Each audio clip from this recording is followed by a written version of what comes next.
it will be useful to translate, to summarize my presentation in Twi. And so, the dika medamu nyina ase. Na the obofo amowa ye besre se momana to ye mindful say. And ye babe chichi mwachire Ghana man. Ekwan a President Akufo-Addo aban e fa so a ye bo ye kwaye ho ban.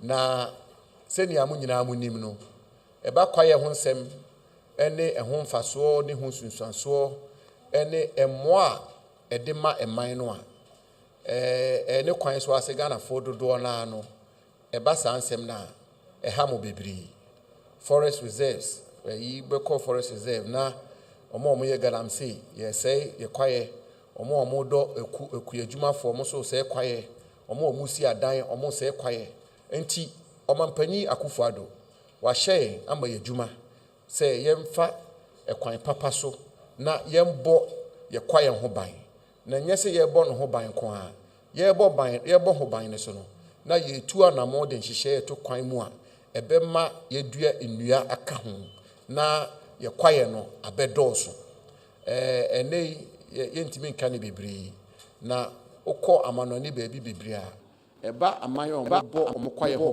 ban a metima kan su se amansan fo na Ghana ye boy ho ban pa na wo hwe bi ti say Congo the Congo basin ana Brazil Amazon ana Indonesia ana Gabon and several other places also acquire bebri bi agi tum say Ghana ban and Ghana fu nyina konya ye fa so de bo ban no nyina no eboa bebri enti owura Mr. Aloti oye chief executive of Forest Commission oba be chiremu akire man no enhyehyɛ ya edi kwan mu a ye de bo ye forest reserves ho ban na wasa so akire ni akonyina bisi ne ni ebuni be kase the state of our nation forest reserves na me de ma be no me ne CEO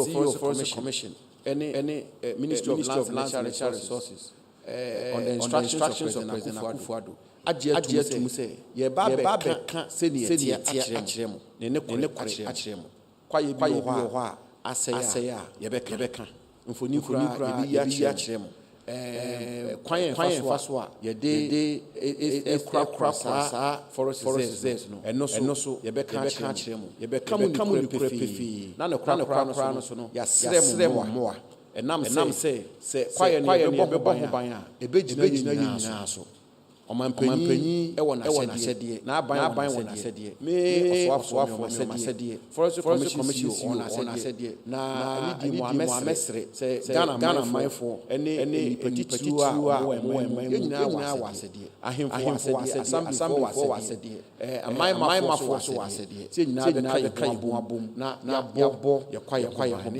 yakɔ duanua na June 9 bosomi a yɛbɛ wura mu emu ɛda nkono yɛba be Green Ghana Day ya hyɛ dua 10 million trees anti yɛbɛsrɛ so bia de ho bɛgyim nyame adom a bosomi a yɛwura mu yi asante hene fo sɛ tutu agye etum sɛ ɔna ɔbɛpa 2023 Green Ghana Day ɔbɛpa ho ntoma ama ɛman ni nyina yɛka abom ne abɔ yɛ forest reserves ho ban ne yɛdua ama Ghana fa ntoma pɛfra. So with this I thank you for your attention.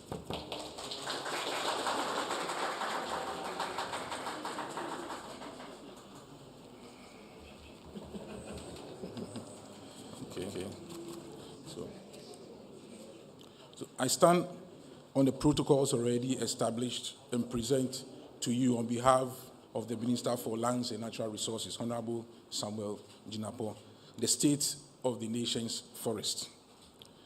My presentation will be looking at the forest cover, the forest uses and the social and economic contribution, the drivers of deforestation and forest degradation, law enforcement measures that have been implemented, how we will improve regulation and management in the forest area.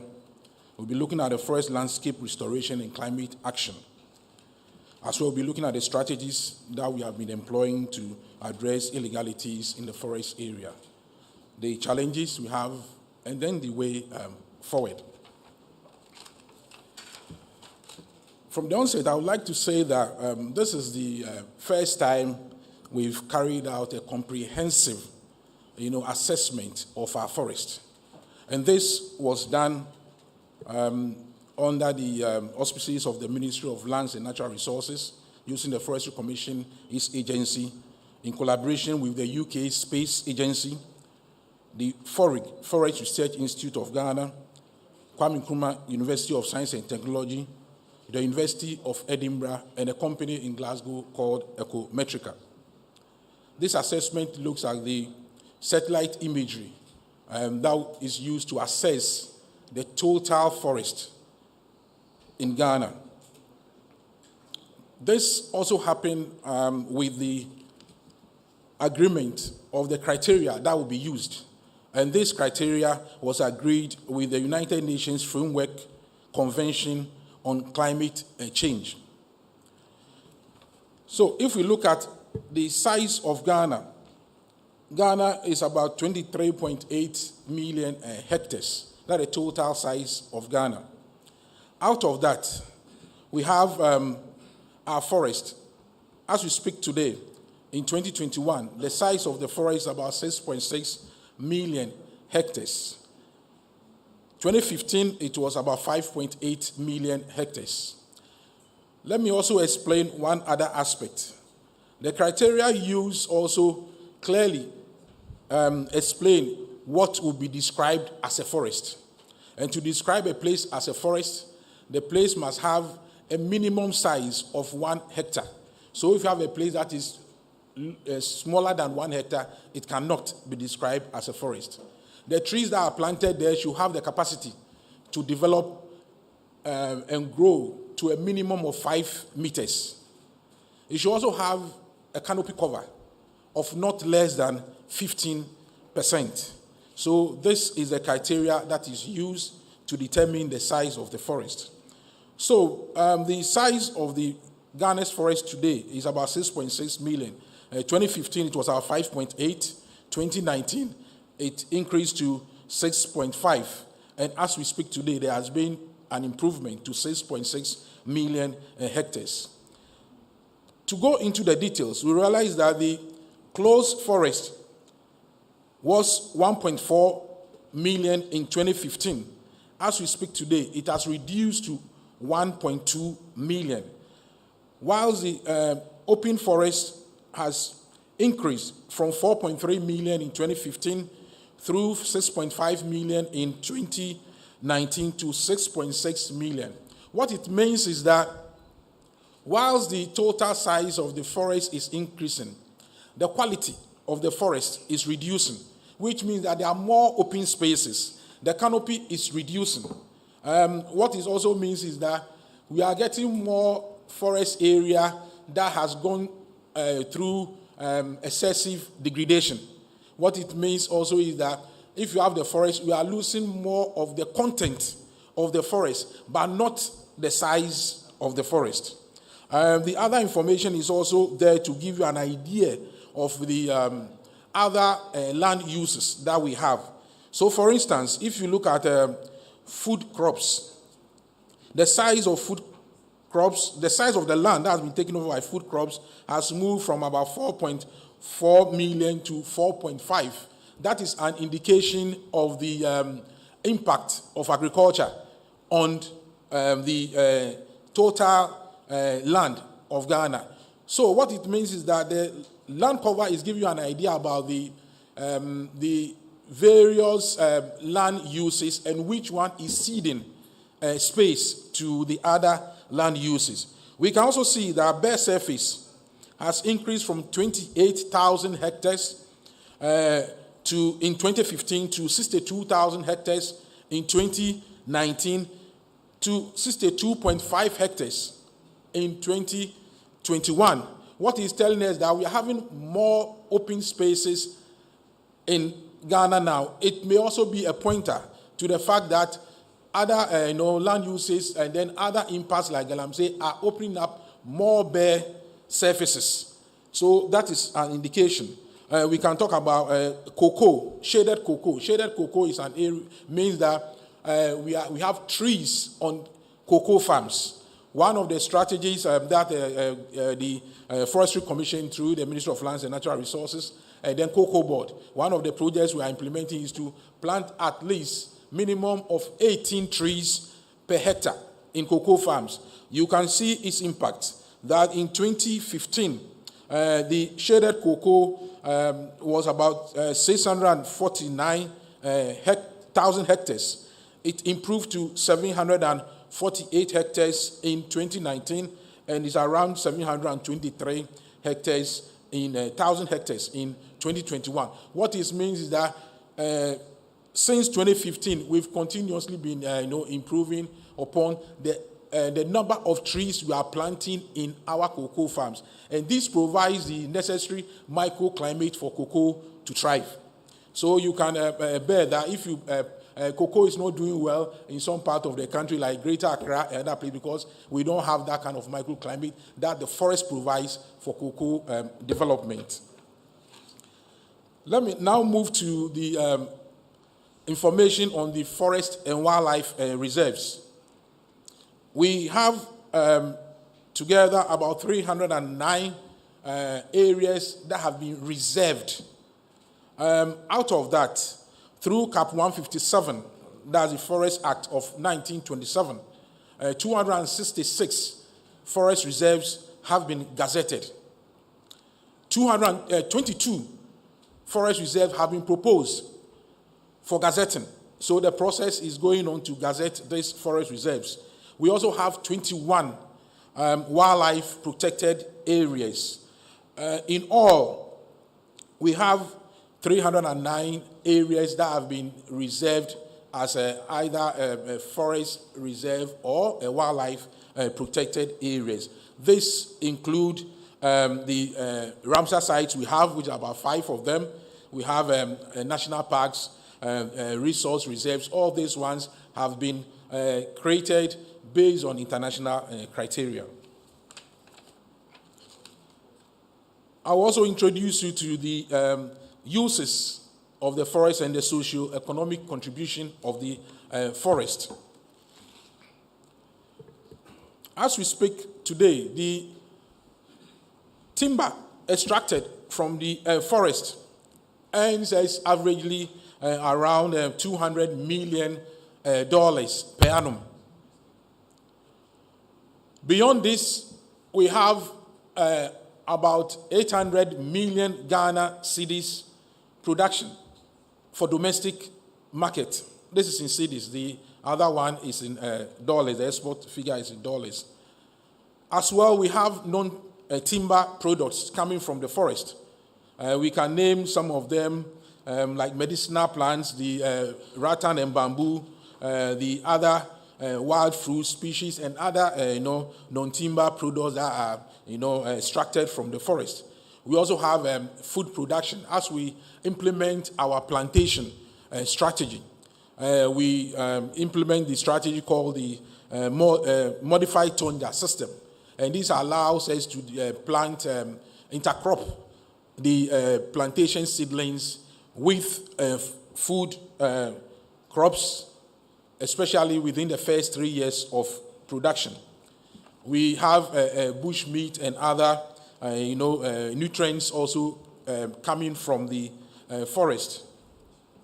All these ones are what we call consumptive uses. Once you consume them, they are gone. Once you cut a timber tree, it is gone. Once you take away the bamboo is gone. Another one has to be planted, or another one has to develop. But we also have some other uses and benefits from the forest which we do not consume. We continue to benefit from those items.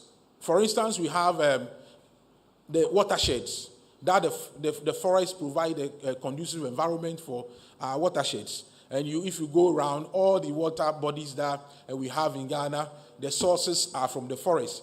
and most of them run through these forest reserves.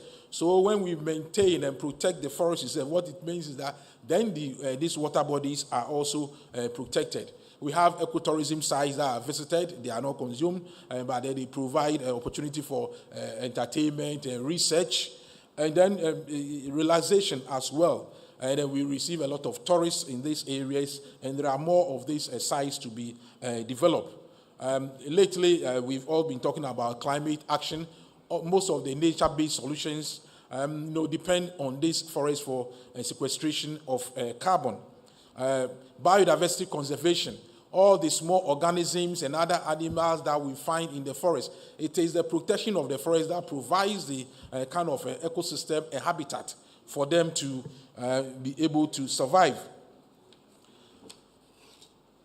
I will also give you an idea about the direct employment jobs that's created as a result of the forest. The private wood industry puts the figure of employment jobs created by that sector at 290,000 employees. The National Afforestation Program engages about 75,000 individuals. We have the youth in afforestation. We have those who are producing seedlings. We have the modified tonja system. We have other interventions that we have rolled out. I will get to some of those interventions later. We have forest management and research, which employs about 4,500 workers. The Forestry Commission itself employs about 4,300 workers. We have FORIC and other research organizations that are purposely researching also and protecting the forest. All these employments are as a result of the presence of the forest. If we lose the forest, we may lose all these job opportunities. The forest-based civil society organizations, they put their figure directly at 220. Then we have the ecotourism direct employment in the forest, not the private sector, at 200. We are yet to get the figure for the private sector. That will increase this figure further. So the direct employment is almost 370,000 in the sector. Of course, there will be a lot of indirect employment in this area. Now let's look at how the forest either increase or reduces. So we are going to look at especially the drivers of deforestation and forest degradation. This information is going to tell us the key, activities that impact negatively on the forest. Key among them is agricultural expansion. Throughout the years, as the minister mentioned, from the 1900s, consistently, the activity that has the most impact on the forest is agricultural expansion. I think in this area, other farmer groups and then the Cocoa Board and the Forestry Commission are working towards improving the productivity of and the yield of some of these crops, so that lesser land will be put on the agriculture, whilst we improve upon the output per acre or per hectare of this land. But agriculture expansion remains the major impact so far as the forest is concerned. We have the traditional illegal logging, chainsawing, and fuel wood that impacts on the size and then the quality of the forest. Mining has come up strongly recently. We have mining, both small and large scale, in the forest reserve. Especially the illegal one, which is not controlled, is impacting negatively on the forest. Wildfires. Wildfire is very, very important. So the Forestry Commission has been putting a lot of energy in the sensitization education of communities in this particular area. You can plant so much, you can protect so many hectares, but if you have fire racing through the forest, you lose a lot of the forest. I would like to also put on record that I know a lot of the forest development is as a result of natural regeneration. And so if you have wildfire racing through the forest, you lose all these forest on the land. Overgrazing, we have some cattle overgrazing, especially for planted trees in some areas of the country, especially in the Bono and some part of the Ashanti region. Infrastructural development, as we continue to build more houses, construct more roads, dams, and all those infrastructure, we impact on the forest, and settlements are increasing. Anytime you go to your town or village and you have a new site, definitely some trees would have been cut, and this is also impacting on the size and quality of the forest. I want to zero in on some of the key drivers of deforestation. One of them is illegal logging. This is as a result of unauthorized removal of timber from the forest. This is causing loss of revenue to the state, and then also the chiefs and people and the communities where the trees would have been felled without authorization. It also causes forest degradation. What happens is that when a license or a permit is given to a concessionaire or a contractor to go and fell a tree, a proper plan would have been put in place to select the type and number of trees that the contractor will take in a particular compartment. So that is controlled. And then there will be post-harvest checks to make sure that the right thing is done. For an illegal logger or chainsaw person, when he goes to the forest, he will just be cutting the trees without recourse to whether the species or the type. So you lose a lot of these trees, and then the processing is also not done well. So for them to produce one article or one item, you would need more of the trees to be able to do that, because the yield out of those trees would be lower. It also fosters a lot of corruption in the system if you are having a lot of illegal logging. We have been collaborating with the Public Procurement Authority, and very soon we'll have the documents that will spell out how we are to procure particularly lumber for government contracts, because government contracts consists of one of the huge extractions from the forest. All the wood that goes in the government contracts, we want to make sure that once the person goes in and prepares his tender, he must be able to show evidence of where the lumber is coming from. And this will be coming on very soon. We've also started working to establish lumber depots across the country. The first one is on preparation at the Sifioso area, and we'll be looking at Doma and other areas. What it means is that we'll be creating the opportunity for people to buy legal timber on the domestic market. Because for some areas, when you arrest some of the people, they feel they don't have access to legal timber for their domestic use. We want to look at mining in forest reserves.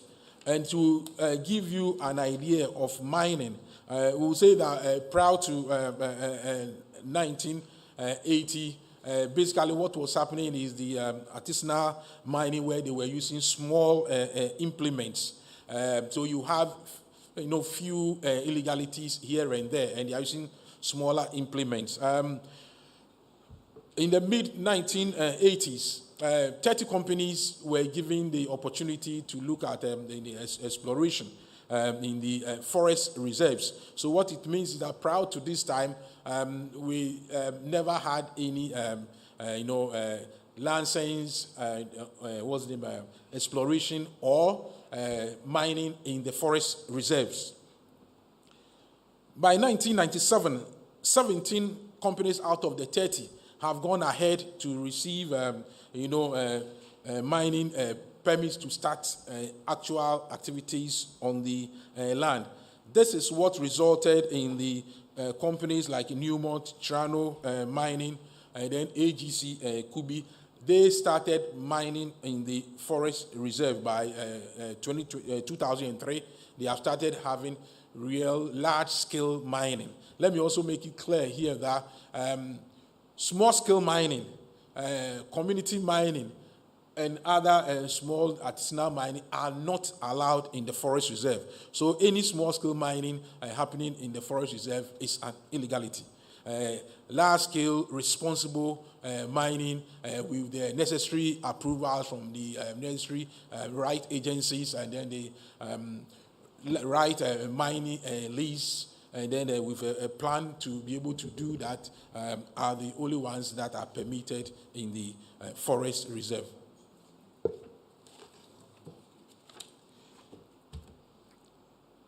I would like to zero in to illegal mining in forest reserve, and we at this point we would like to look at the what we call the state of play, what is happening at the forest reserves as we speak.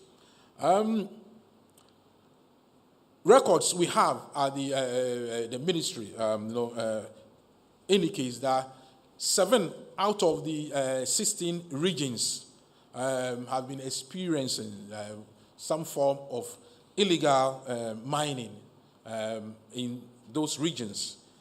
Out of this, 34 reserves have been affected. These are areas where you have significant illegal mining. The total area that has been mapped is about 4,722 hectares. That means that 4,722 hectares of forest land has been impacted. But then this is only the size of the surface. Some of these impacts, result in very deep, holes, and then they excavate a lot of material. That will also impact on the forest because it takes time to get, these topsoils to be able to, get the place revegetated. So it is not only the size, but the impact on our water bodies, the topsoil that is impacted, and the depth of the holes that is created. It may be half a hectare or 1 hectare, but if you look at the depth of the impact, then of course a lot more work will have to be done to be able to reclaim these lands. We will show you some of the pictures. You can see on the right side, you can see the picture of the Tanonimire Forest Reserve, which is in the Western North region. You can see Bonsa Reserve in the Western region, Upper Prama Forest Reserve in the Bekwai district of the Ashanti region. But this is to give you, show you how it looks like. But let's go to the details. The Forestry Commission, directed by the ministry, has tried to profile what exactly is happening in these 34 forest reserves in the 7 regions of impact. So we look at the profile that we have here. It is giving us an idea about the region where the impact is, the forest district, the forest reserve in question, the total size of that forest, and then the size of the forest that has actually been impacted upon. Then we have looked at the classification, and then we've been able to classify the various areas where the impact is based on the difficulty in dealing with the activities of the illegal operators. So we have the green color code as the one of the legends. The green is telling us that this is an area where we've had an illegal activity, but then it is generally under control. That does not mean that we will not from time to time having some of these illegal operators coming in, but generally it is under control so far as the forest managers in that district are concerned. The yellow is also giving us an idea of the area with a minimum difficulty. What it means is that from time to time you have to go and flush people out of this area. We go immobilize machines, but they continue to come back, and our rapid response team will have to mobilize from various districts to be able to contend with these illegal operators. So the green is a better situation than the ones with the yellow. So if you look at the other one, the red is an area where we have active illegal mining activity happening. And these are areas where the Forestry Commission is finding it very difficult to deal with the illegal operators. They are in large numbers. They have large number of machines, and they've recruited armed security. So whilst you have a team working in the night, you have another set of team carrying arms most of the time, AK-47, and guarding those who are working. And I would like to also explain that most of these weapons that they are carrying are not the weapons that the Forestry Commission can contend with. They are carrying AK-47 that can travel about 3 kilometers. Whilst the weapons we are having, the semi-automatic, can only go about 300 meters. So what it means is that to be able to fight these guys, you have to get closer to them, at least within 300 meters, to be able to deal with them. Meanwhile, from 3 kilometers away, they can shoot you. And we can give you the statistics of the number of our workers who have been attacked due to the sophistication and then better power and capacity of the illegal operators in this area. So we go to we look at this at Ashanti region. Ashanti region is where we have the red color, the code, red. We have 3 forest reserves that have been classified as the most difficult areas, and these places are having active, illegal mining happening, and they have, the rented security. And it is in the Bekwai district. All these 3 areas are in the Bekwai district. I'm talking about the Bekwai Forest District. We have the Oda River Forest Reserve. We have the Apraprama Forest Reserve. And we have the Subin Shelter Belt. These are 3 reserves where we're finding it very, very difficult to contend with the activities that are happening there. And I've given you reasons for that. If you look at the other areas, for instance, if you come to the western region, you have the Asakregwa area where you have the Tonton and then the Totua forest reserves. They are largely, being managed by the district office of the Forestry Commission, so far as legality. But Furi Forest Reserve is also an area where you deal with them, but then they continue to come back. So we are spending a lot of effort, a lot of resources in dealing with this area. So most of the revenue we collect from the timber subsector then ends up, fighting illegal mining. So it goes on. You can go to Western North, where we have the Ayuan East Forest Reserve, the Afao Hills Forest Reserve, Upper Wasa Forest Reserve, Tanoyuan Forest Reserve. Those are areas where illegal mining has been happening from time to time. But Tanonimre is a forest reserve that gained wild attention. But as we speak today, it's largely under control due to the effort of the Forestry Commission and the company that is that is extracting timber from that forest reserve. Western North is also the same. We come to areas around the central, eastern regions, but for most of you, you may not be aware, but there are illegal activities also in the Savannah region, around the Bole area. The forest is Yarada Forest Reserve. Upper East region, we have illegal mining activities there. Around the Boku area, Bolgatanga area, we have illegal activities around those areas.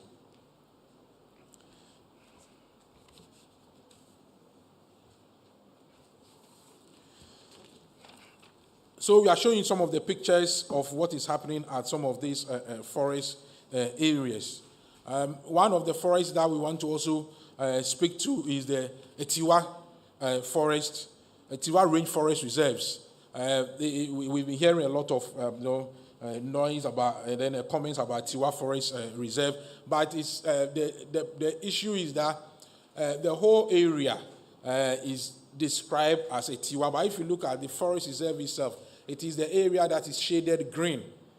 The other surrounding area that you have, whether violet or purple, the yellow and different colors, they are legal mining concerns. So when you have mining there, and most of the time will be called and will be prompted that there is illegal mining. These are reserves. These are forests outside the gazetted forest reserve, and then most of them have, the legal documents to mine in those areas. So from time to time, you have few, movement from the outside forest reserve into the forest reserve, and then they will be called upon to deal with it appropriately. Then we have security concerns. I've explained already about the illegal mining operations, and the ones that have sophisticated weapons that we are finding difficult to deal with. Now, for most of them, the modus operandi is to work in the night.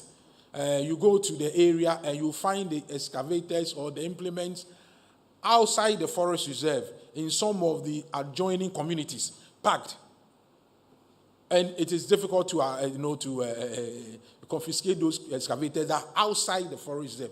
But chances are that they move in the night into the forest reserve. So now we are putting some of our workers to try to deal with those issues, and it is very difficult to deal with illegal operators who are carrying weapons in the night. We also have our workers having military training, and then that is to help us to deal with some of those illegal activities. As I mentioned earlier, we have other drivers like wildfires, agricultural expansion, cattle grazing, and infrastructure. I would like to give you an idea about what we have been doing in terms of law enforcement. And this picture shows some of our workers undergoing training at the Esuchare military camp.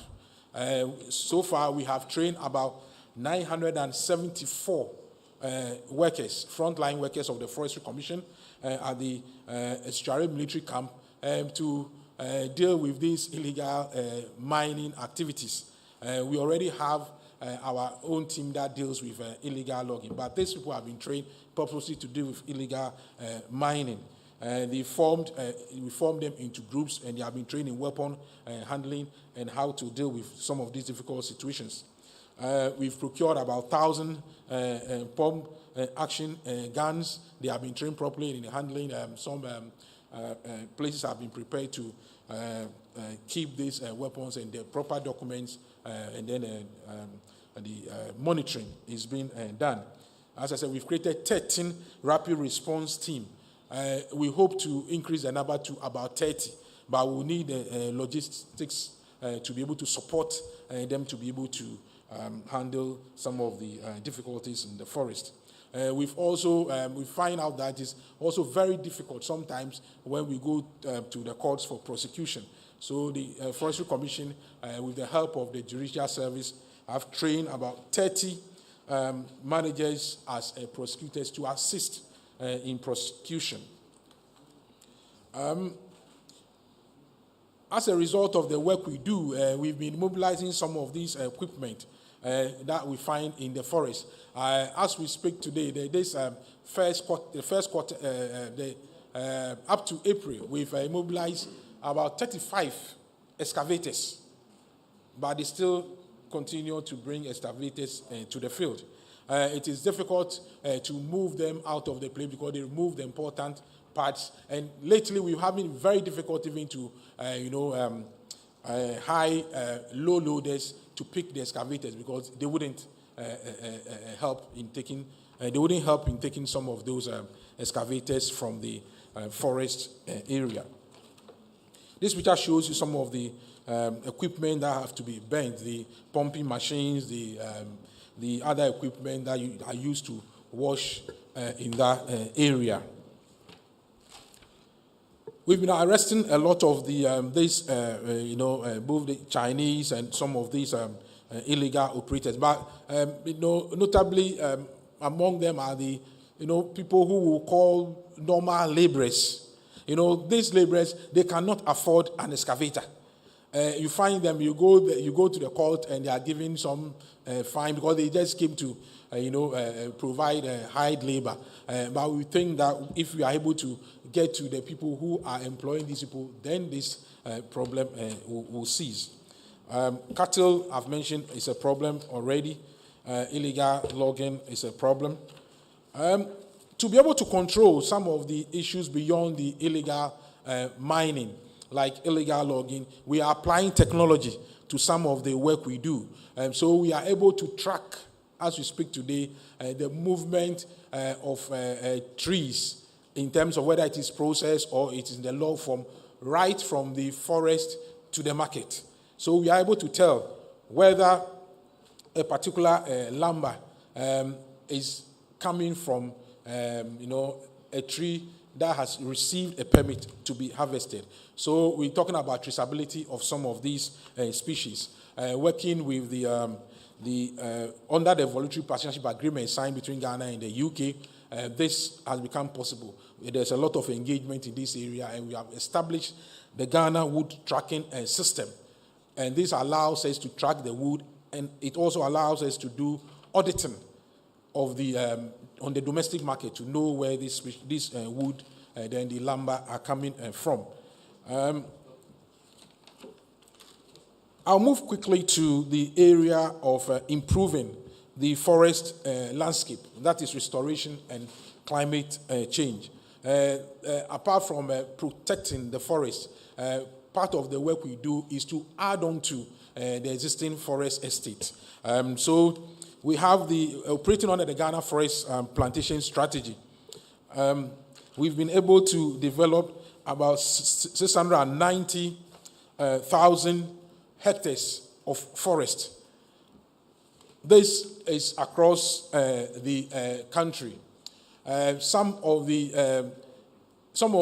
areas that we have planted are areas that have been degraded and new areas that have been released to us. Lately, we've been able to launch the Green Ghana Initiative by the President, and that is also adding to what we are doing. As you are aware, we were able to exceed the 5 million target in 2021, the same for the 20 million in 2022, and we are hoping to meet the target for this year.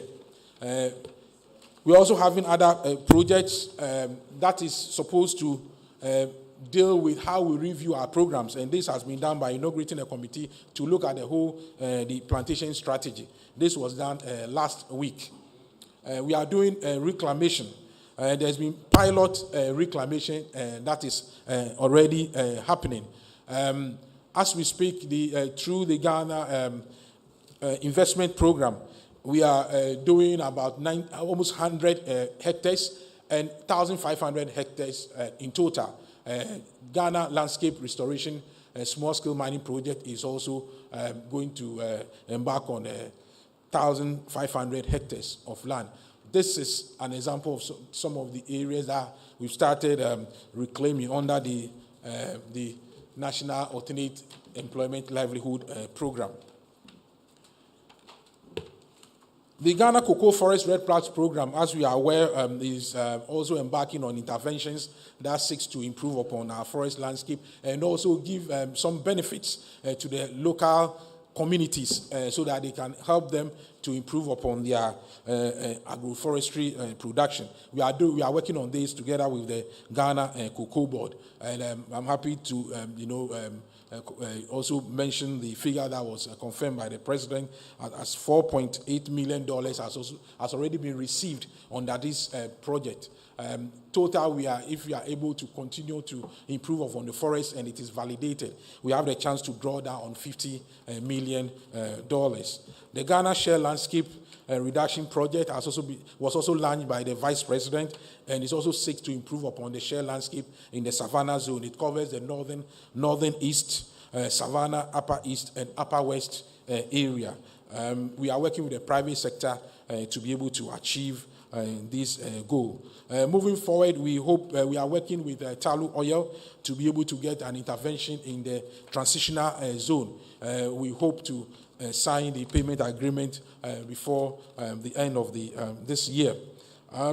Definitely, in terms of our strategy, we do sensitization, stakeholder engagement, continuous surveillance of the area. A lot of law enforcement, which I've indicated already, and then the reclamation and restoration of mine outsides. What are our challenges? Key among the challenges are the logistical support that we require. Then we need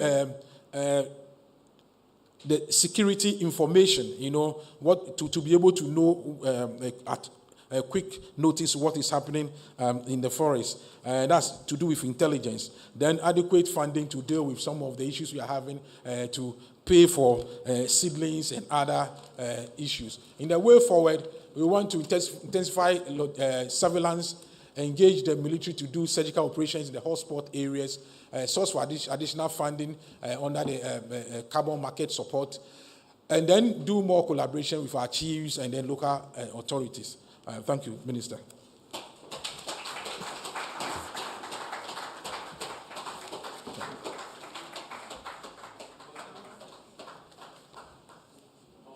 Honorable Minister, Chief Executive of the Forestry Commission, where do I start from? This is one of the most insightful and comprehensive presentation I have ever heard on any specific sector. And I was particularly impressed about the fact that we didn't even have the mappings, the data, the satellite imagery or anything. And over the years, you mentioned that the deforestation happened over a century ago, and we didn't even have the data. So beyond what was happening in someone's community, everything else was based on speculation. But now you have given us a starting point. We have the data to compare to what's happening now, what will happen in the future, and see how best we can move forward.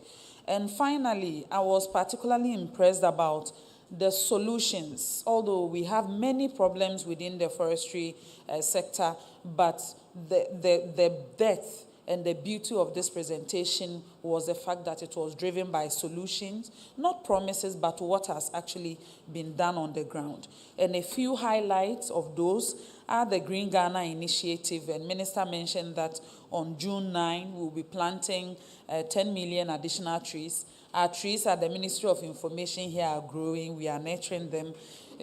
We also mentioned the Ghana Forest Plantation Strategy, the Youth in Plantation or Afforestation Forest Investment Program, and the fact that you are training 974 frontline workers at Asuchari in weapon handling, and you have purchased about 1,000 pump action guns to deal with the small-scale mining sector. And one big takeaway from this presser is that small-scale mining is not allowed in the forest reserves. So if anybody is holding a hoe or a pickaxe and say they have permits, this presser should settle in your mind that they don't have the permission of the ministry or the commission to mine in the forest reserve. Also on timber, you mentioned some very interesting points about the fact that people may want to purchase timber, but if they don't know where the legal ones can be purchased, then they have to resort to the black market.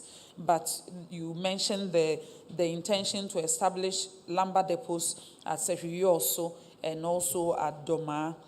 Interestingly, you mentioned that even still on the small-scale mining, you currently have 13 rapid response teams, and you are trying to expand that to 30, so that all those who are doing illegal mining will be faced boot for boot. So thank you so much for that rich, insightful presentation, and I believe viewers at home will rally behind the Honorable Minister, yourself, the government, in the fight to preserve our forests and also to increase our reserves. On that note, I will invite questions. If they are based on policy, Honorable Minister is here to take them. If there are some technical questions, the Chief Executive of the Forestry Commission is here to take them. For time, we will take about 2 sets. So please, if you have any question, this is the best time to ask. You mention your name and affiliation and then proceed to ask. I can see 2 hands at the back. Armstrong, John. Okay, yes. Please, let's start. Okay, and then Hanan, and I can see another hand here as well. Thank you very much, Minister. My name is Obed. I report for GH1 Television. Some few weeks ago, a report was in the media space from no mean person than Professor Frimpong Boateng. Mm-hmm. I want to get Minister's reaction from the reports. The fight against Galamsey, if we are told high members of government are involved, then it's suggesting to us that it seems to be a cost-90 job. What is the assurance that indeed government is indeed fighting the Galamsey menace? Thank you very much. Thank you for the question, John. Yeah.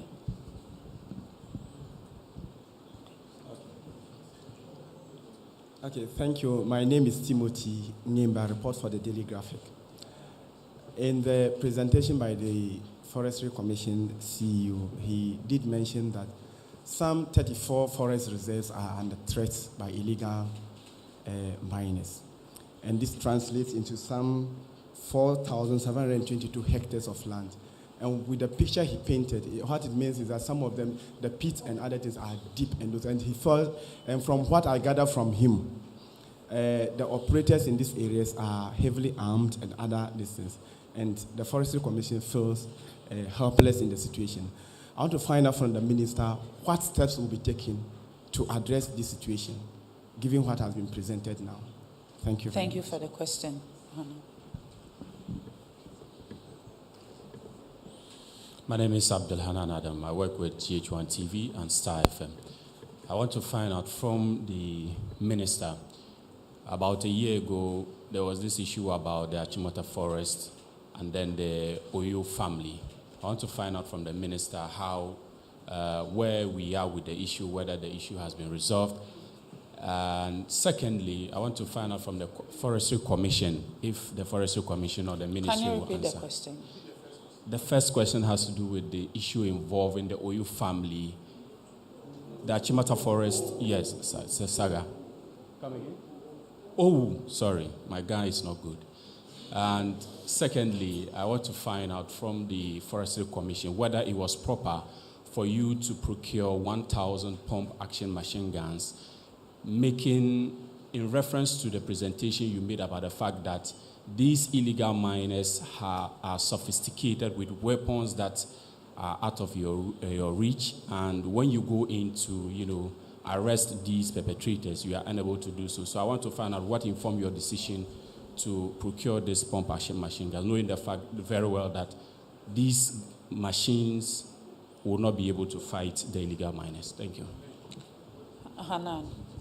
Okay, I saw 2 more hands, John and Armstrong. Or your questions have already been asked? Okay. Okay. All right. Thank you so much. Yeah, Honorable Minister, just to... Name and affiliation. My name is Joseph Armstrong, Gold, Alibi TV3. Just want to ask, over the years, we started planting some trees nationwide. I want to find out how many of these trees so far have survived. And then also, when you were speaking, sir, you made mention about the fact that bushfire, also illegal logging, and activities of illegal mining have destroyed part of our forest reserves. I heard you mention that of the illegal mining, the number of forests that's there, but that of bushfire, illegal logging, you didn't mention the extent of damage. Thank you. Thank you for the questions. Mr. Atta, okay. Mr. Mensah. Thank you. Atta Mensah from Ghana News Agency. From Mr. Alote's presentation, I was happy when he said Ghana received $4.5 million from its RED Plus initiative And if we do our things right, we can even get about $50 million. I want to find out how you are going to get that $50 million. Because if you can invest the $4.5 million that we receive from that carbon market, I think we can do something to improve on our effort to draw more from that money. So what effort are you putting in place to get that $50 million? Thank you. Thank you for the questions. I will invite Honorable Minister and Mr. Alote back for their responses and maybe come back to you for follow-ups. Minister.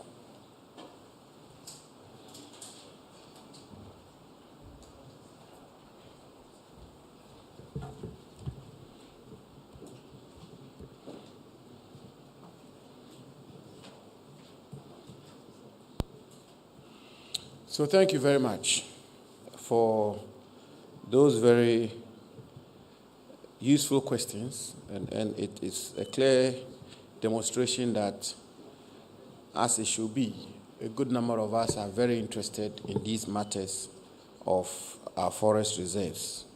The questions are rich, in my view. I think Obed from Bloomberg, correct, wants to find out about my views on the Professor Frimpong Boateng report. First of all, I think it's important for us to situate that matter in its proper context, and it's absolutely important. This is the first time I'm having the opportunity to speak to this matter directly. I've made some comments. Last week, a question was posed. I made some general comments, but this is the time I'm getting an opportunity to speak to it specifically. In 2017, the president took the view that he will establish an interministerial committee on illegal mining. At the time, I was deputy chief of staff, and so I was very much involved, and I'm privy to the president's thinking and the steps he took. He established this interministerial committee on illegal mining, and the committee's mandate was to deal with matters of illegal mining in our country. As you know, there's a ministry which has a mandate, which is the Ministry of Lands and Natural Resources, to be responsible for dealing with illegal mining, as we are doing now. But in the wisdom of the president, and it's a wisdom that I applaud and I share, he wanted relevant ministers to come under one umbrella, given the complexity of illegal small-scale mining, and be able to deal with the issue of illegal small-scale mining. He did not appoint his Minister for Lands and Natural Resources to chair that committee in the president's own wisdom and thinking. And I think that the motivation for it is one that is understandable, because somehow, if you have the minister who is involved in the thick of affairs, it's almost like a judge in his own court, sort of. So he appointed the then Minister for Environment, Science, Innovation, and Technology, Professor Frimpong Boateng, to chair IMSM. And therefore, from 2017 to 2021, Professor Frimpong Boateng was the man who was given the authority, the mandate, the remit to deal with illegal small-scale mining in Ghana. And it was specific. Remember, it was exclusively to deal with illegal small-scale mining, not large-scale mining, not forestry, none of that, just illegal small-scale mining.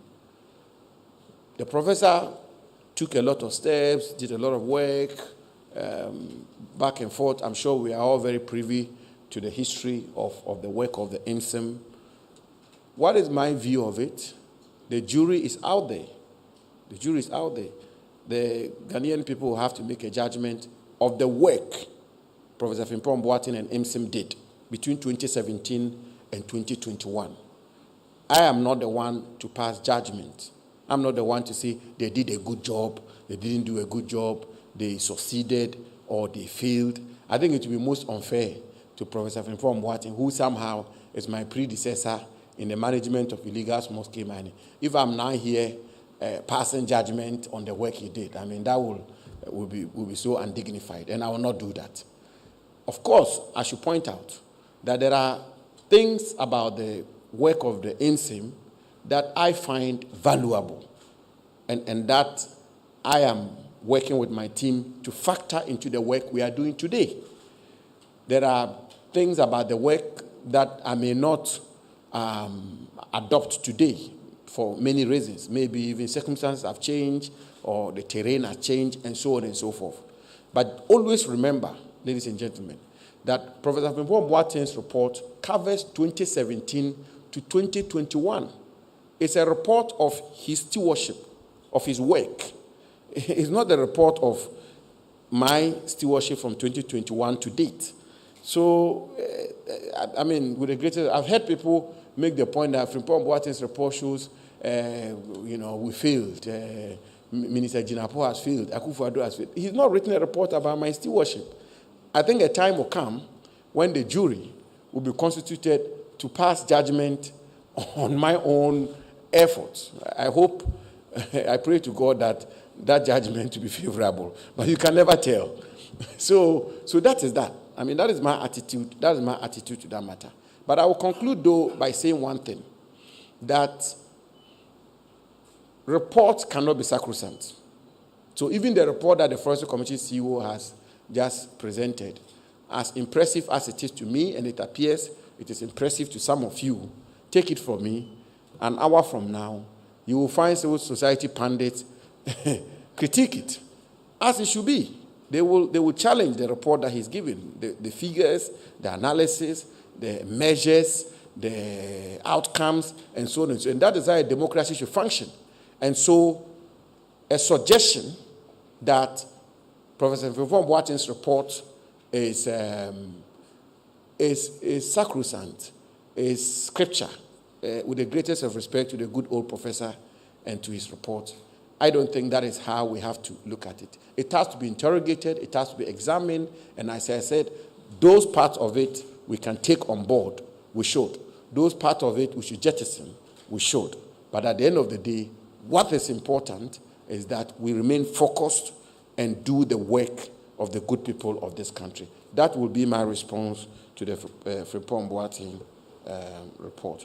The gentleman wanted to know about high members of government who are involved in illegal mining. I mean, the response to that is the same as the response that the president is giving over and over again.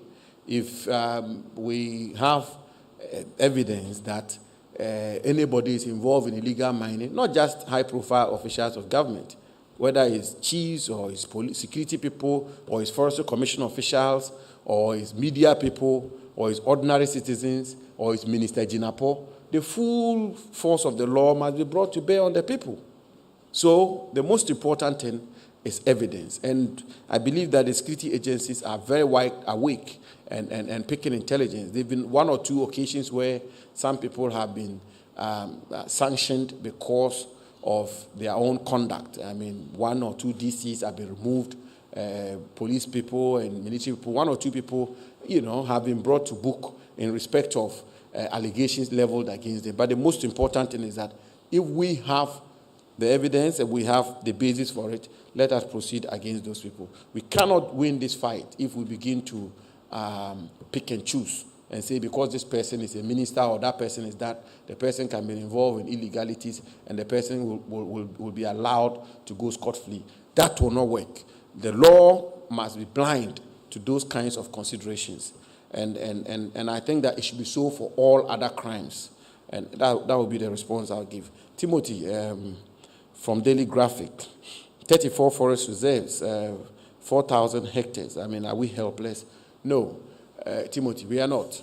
I mean, you saw from the presentation that the Forest Commission CEO is giving that measures are being put in place to be able to deal with the red spots. And the ministry got a commission to undertake that tedious, rigorous work of going into the forest reserves of our country, classifying the various infractions and determining which one of them are green, as he said, and green being what they are able to manage, which ones are yellow, and yellow being those that they are able to manage largely, and the red are those that they are having challenges with, and which is why Forestry Commission officials are being given some form of military training as Suchore. It's supposed to help them to be able to deal with those kinds of issues. The pump action guns is a national security injunction, which is that no force in Ghana can wield more sophisticated weapons than the Ghana Armed Forces. So the Forestry Commission cannot wield the weapons that the G3s and the AK-47s that the Armed Forces wield. Otherwise, if the Forestry Commission one day stands up and says they are taking over Ghana, what do we do? So at every material point in time, even the police, with the greatest of respect to the police, the armory that the police wield is one step lower than the armory that the Ghana Armed Forces wield, because the Armed Forces has the overall mandate to protect our territorial integrity and the stability of our country. And so that is why they buy pump actions. But I'm also happy to report to you that this matter is being dealt with. At the cabinet retreat at Peduasi, this particular issue was discussed extensively, and the president is directed the National Security Coordinating Committee. The National Security Coordinating Committee is distinct from the National Security Council. That is a committee chaired by the Minister for National Security, Honorable Kandapa, and populated by relevant ministers, of which I am a member. And this discussion has begun as to what support we have to give to the Forestry Commission to be able to deal with the red zones. Perhaps it may be, I don't know, the decision has not been made yet, but I'm just speculating. It may be that we'll have a contingent of armed forces, the Ghana Armed Forces, embedded with the Forestry Commission to deal with these particular red zone areas. That discussion is ongoing. It is my hope and belief that in a couple of weeks we'll conclude on that matter and we'll be able to deal with this particular matter. Yes, Hanan, GH1, wants to know about Owu family in Achimota Forest. Well, I'm not going to bore you with the history, but what I have to say to you is that following the public discourse about that particular matter, I constituted a team chaired by the Honorable Benito Usibio. They finished their work. They presented a report. I've examined the report, and I'm satisfied with the recommendations they've made. Suffice for me to point out that part of the recommendations will mean that we will have a certain buffer zone in the forest reserve, which will protect the core part of the forest reserve, and it will mean a reduction in the acreage that was supposed to be granted to the Owu family and so on and so forth. But we're going through the process. We're working with the presidency and Attorney General, and when it is all over, when it is all concluded, I don't want to prejudice the processes we are going through, we will definitely update the country accordingly. Procure Joseph Armstrong of TV3 is asking about survival rate. In 2021, the survival rate was 80% of the trees we planted, the 27 million trees, is that correct? 26 million trees. The survival rate was 80%. 2022, the survival rate is 70% plus. And one may ask why the reduction in survival rate. It is because in 2021, we planted 5 million trees. But in 2022, we planted 26 million trees. And therefore, the share size or the share number, increase in numbers, will mean that managing and nurturing them becomes a bit more difficult than managing and nurturing 5 million trees, which is the reason for the very marginal reduction in survival rate. But I also have to point out that we have drastically reduced the number of trees we are going to plant this year to 10 million because we want to free up the resources of the Forestry Commission for them to focus a lot more on nurturing these trees to maturity. Finally, GH1 is talking about how to get the $15 million. Okay. GNA. GNA wants to know how we will get a $15 million from carbon market and all of that. As you know, the carbon market has become a very important platform or important instrument of raising funds. I mean, the whole very topical issue of climate change is meant that there is a component of the efforts that the global community is deploying to clamp down on climate change, which is carbon market. And in simple terms, it simply means that countries like Ghana will plant a lot more trees, engage in afforestation, preserve them, and then get carbon credits. And if we get a carbon credit, we can then trade it off on the carbon market. There are companies in the developed, industrialized world who flare a lot of carbon dioxide, and they will pay us money to enable them flare the carbon dioxide so that it will offset the afforestation and the credit that we get here in Ghana. We are busy developing a policy on that, and we are vigorously working on that sector. There's a lady who is here, Madam Rosalind, who is in charge of the climate change department of the Forestry Commission, and they are working flat out day and night to make sure that we're able to tap a lot more out of that. A lot more funds, God willing, are going to come. As you know, we signed a letter of intent at in Glasgow on the LEAF Coalition that is on board, the FCLP, the Forest and Climate Leadership Partnership, that we are also pursuing, and hopefully we should be able to raise sufficient funding to continue with our policy of aggressive afforestation and reforestation. Thank you very much.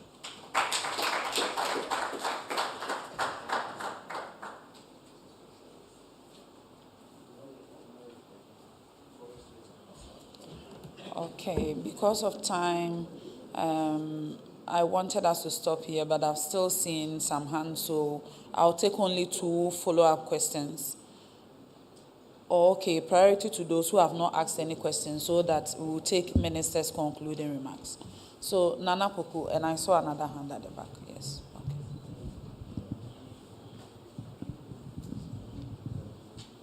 Right. My name is Bernard Atwo Arthur from United Television, UTV. Pacho mesre na makatwi kakra.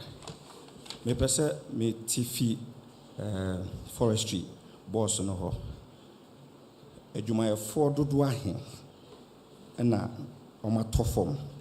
Enam say aperi e wo kwaye ni mu with enipa omukura weapons ni omo adwumaye no omatofom like omaka baby over the years.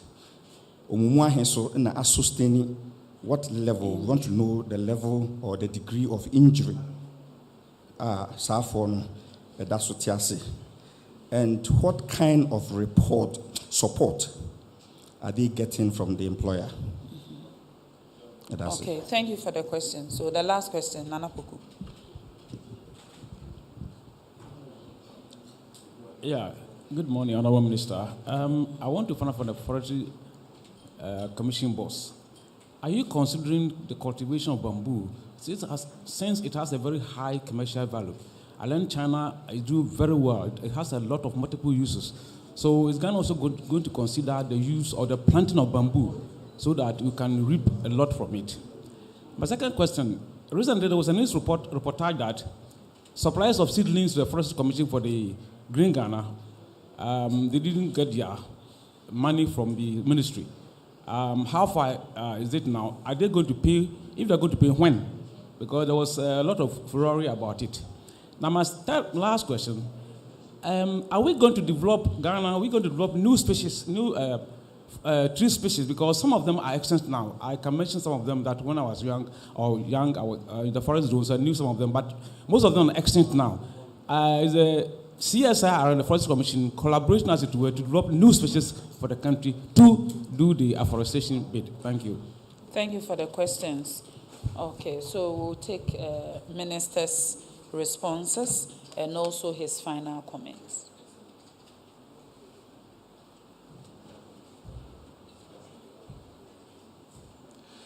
So let me invite the CEO of Forestry Commission to very quickly respond to the issue of how many of your officials have died, how many have been injured, and what welfare system do you have in supporting them? Very briefly. Yes, I would say that about 6 people were shot last year. In December last year alone, 2 people were shot. And then another person in Ashanti, 2 in Greater. So 6 people were shot last year. I can get you later all the information over the years, how many people have been shot, and then the situation as it pertains now. I also like to say that the HR, the Human Resource Department, has plans that we deal with, but all bills are taken over by the Commission, and we have plans to deal with some of the people who are engaged and they get into this situation, especially the people under the Wildlife Division who work in the night. Yeah, then the second and final question, which is on bamboo cultivation, payment for seedlings, then new tree species. For some reason, mercifully for me, the people who supply the seedlings, they don't seem to come after me. They are always very interested in my Deputy Minister, Benito. It's good news. Even the personnel of youth in afforestation, when they come to the ministry and I'm in my office up there on the 3rd floor, and then while they are down, the person they keep chanting at and it's Benito Cabre. So, Honorable Benito, better come. They won't be happy hearing me. It's you they want to hear.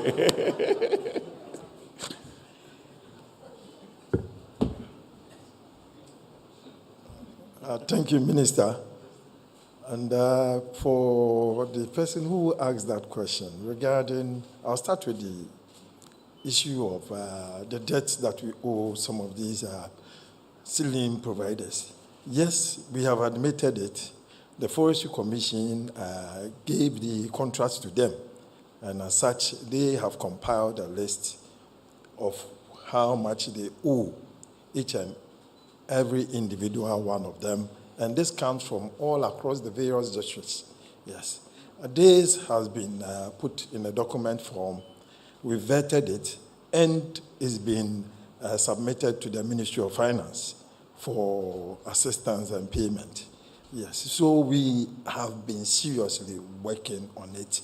We are giving it all the necessary attention that it deserves. Yes. The next is on bamboo. Yes, bamboo is also in our strategy as well. As we speak, in the year 2021, about 100,000 bamboo was planted as part of the Green Ghana initiative. And then in 2022, we did around 150,000 bamboo seedlings. This year, we intend to ramp it up to around 300,000. We have also come up with a program, which is, I would say, is an initiative that came from the Queen Mothers Association in Ashanti region. And we are partnering them to help them to have bamboo plantations.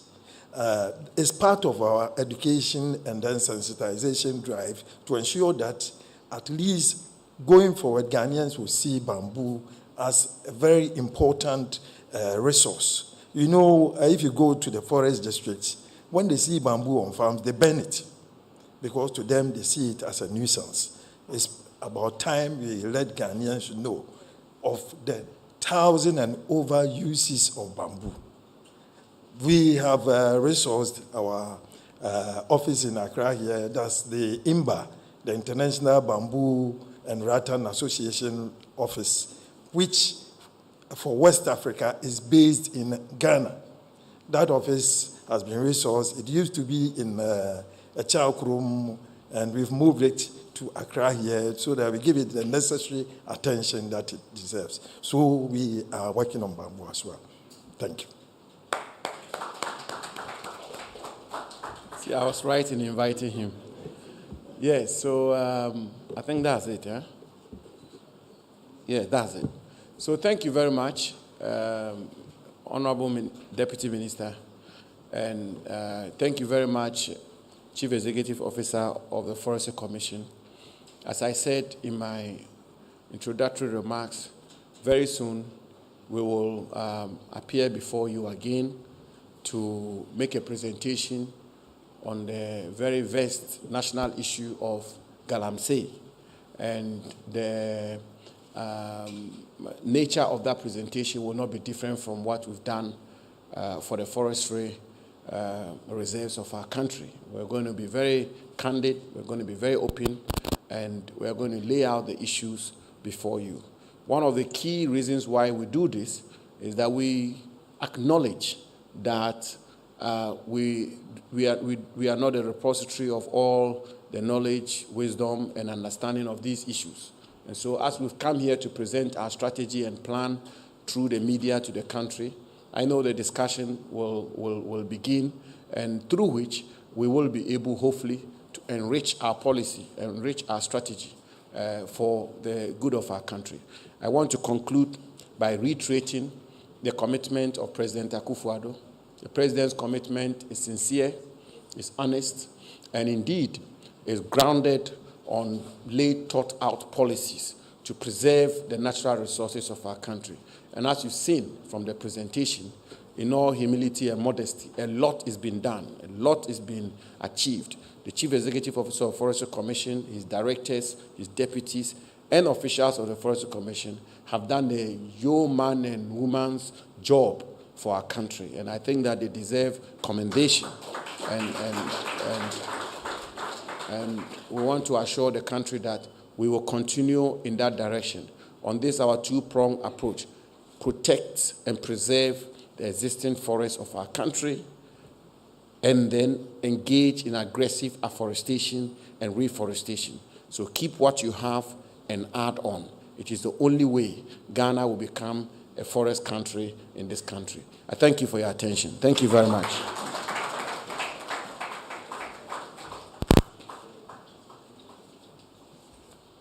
Honorable Minister, Honorable Deputy Ministers, Chief Executive of the Forestry Commission, our Chief Director, distinguished ladies and gentlemen, thank you so much for joining us this morning and this afternoon. And once again, on behalf of the Minister for Information, Honorable Kojo Oppong-Nkrumah, I would like to thank you for making time, and especially to Honorable Minister for the consistency in giving information so that we can enrich national discourse. So thank you so much for making time today. Once again, I would like to thank GTV, UTV, Adum TV, and Joy News for covering this press briefing. Thank you.